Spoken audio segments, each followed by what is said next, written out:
With so many people working from home and kicking their uncomfortable shoes to the curb, you'd think people would have less foot-related issues. Well, my next guest says actually the opposite is true. Please welcome foot fixer to the stars, Liza Egbogah. Liza, since people are primarily sitting at home, have you seen these foot-related issues in your practice, more or less? Surprisingly, I've actually seen more issues. So I have my patients reporting more foot pain or re-aggravation of foot injuries that they had before the pandemic.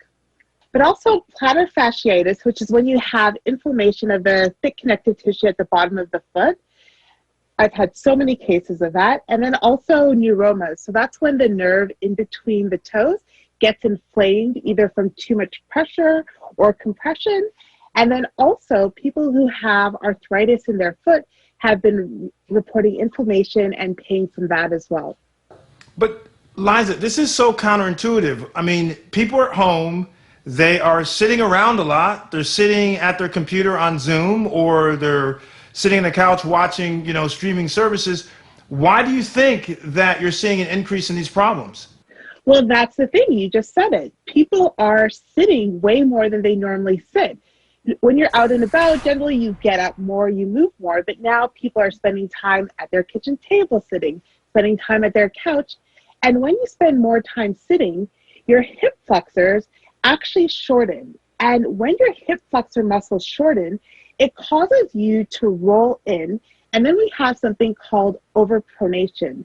That overpronation, where you're rolling in too much, really strains that plantar fascia at the bottom of our foot and causes inflammation and compression.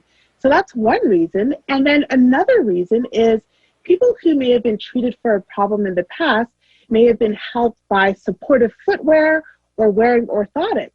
But now that they're at home, they're not wearing their great supportive shoes that they need, and they're not wearing their orthotics, and now they're having re-aggravation of these injuries. Are there things people can do at home to try to fix or alleviate some of these issues?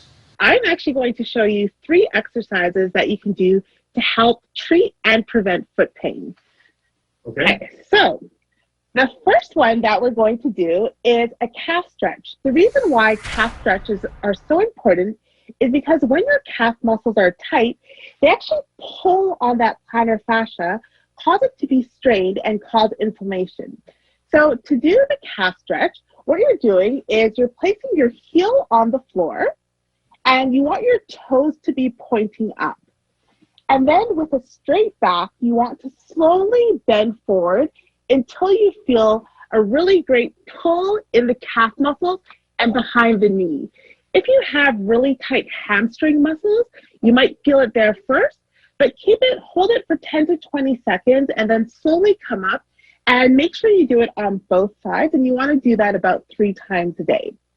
The next exercise we want to do is standing leg lifts. So with this, we're working on our balance, and we're also strengthening our gluteus medius muscles, which are one of the main stabilizers in our gait or the way that we walk.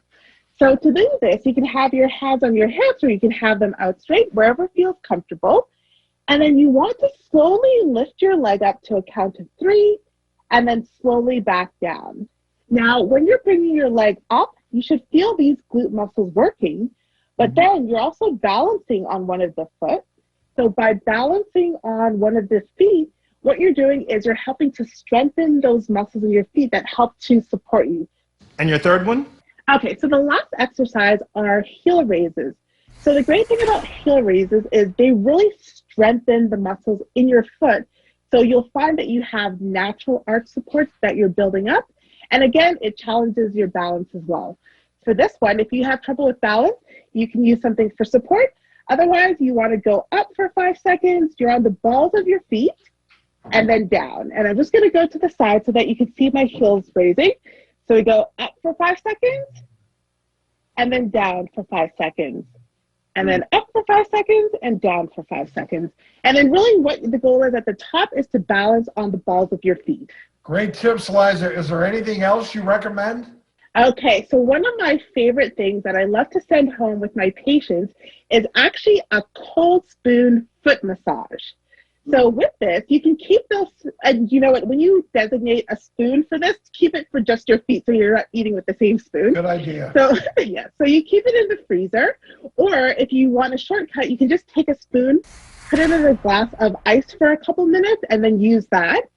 If you're starting out, I recommend wearing a sock first, so that because your skin on your feet can be kind of sensitive and a little bit ticklish.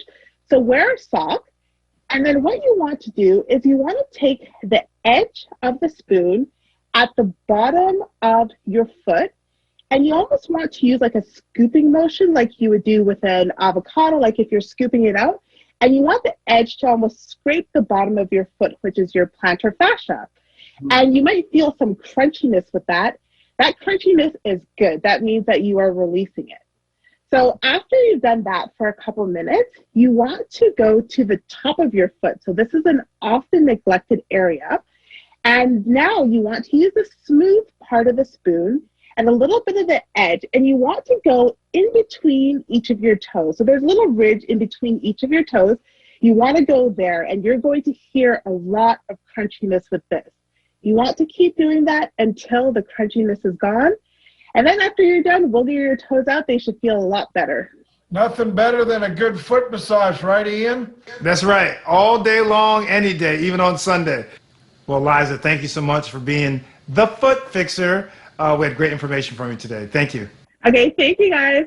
Thanks, Liza. Good stuff. Thank you.